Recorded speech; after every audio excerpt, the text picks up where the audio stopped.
আজকে আমি রান্না করব সিম কফি দিয়ে একটা মজাদার মাছ, যেটা শীতের দিনে খুবই ভালো লাগে। সেজন্য আপনাদের সাথে শেয়ার করতে চলে আসলাম। হ্যালো গাইস, আসসালামু আলাইকুম। সবাই কেমন আছেন? চলে আসলাম আজকে আমি রান্না করতে। তো প্রথমে আমি কড়াইতে তেলগুলো দিয়ে দিয়েছি। এবার আমি এর মধ্যে পেঁয়াজ কুচিগুলো দিয়ে দিব। তো পেঁয়াজটাকে আমি একটু ভেজে নিব হালকা করে। তো পেঁয়াজটা হালকা ভাজা হয়ে আসলে এর মধ্যে আমি কিছুটা টমেটো কুচি দিয়ে দিব। এটাকে আমি সাথে একসাথে ভেজে নিব, যাতে টমেটোগুলো নরম হয়ে গলে যায়, সেই জন্য আমি একসাথে ভেজে নিব।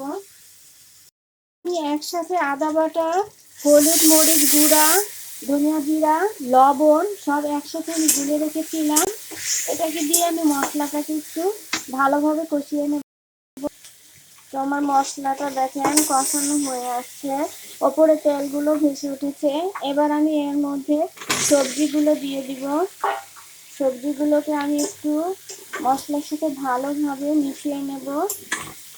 এটাকে ভালোভাবে এখন আমি আগে কষাবো। তো এটা হতে হতে আমরা চলে যাই। সবজিটা কষানো হতে থাক, আমি এ ফাঁকে কড়াইতে একটু ভাজি করে নিব। তো আমি এখানে তেল দিয়ে রেখেছিলাম। এখন এর মধ্যে আমি ফুলকপি, সিম, আলু, একটু বাঁধাকপি একসাথে কেটে রেখেছি। এখন আমি এটাকে ভাজি করব। তেলের মধ্যে আমি বেশি কিছু দিব না, শুধু এক প্যাকেট নুডলসের মশলা দিয়ে ভাজিটাকে করব। সাথে কিছুটা টমেটো দিলাম, আর লবণ কিন্তু অবশ্যই দিয়ে রেখেছি। লবণ দিয়েই ভাজিটা করব। এখন সব কিছু এভাবে আমি একসাথে মিশিয়ে ভাজিটা করব।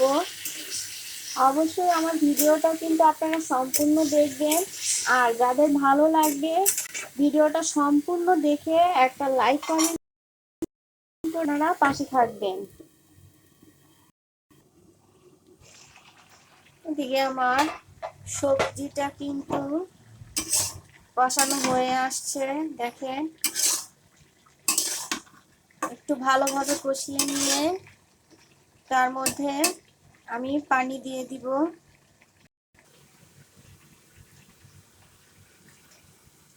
এখানে আমি 1.5 মগ পরিমাণ পানি দিয়েছি, কারণ এটা আমি ঝোল ঝোল রান্না।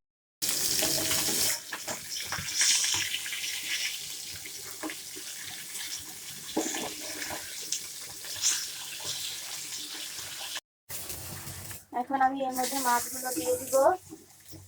আমার মাছগুলো একটু কড়া কড়া করে ভেজে নিয়েছি, কারণ ভাজা ছাড়া আমরা আসলে কেউই খেতে পারি না, তাই মাছগুলো ভেজে রান্না করলাম।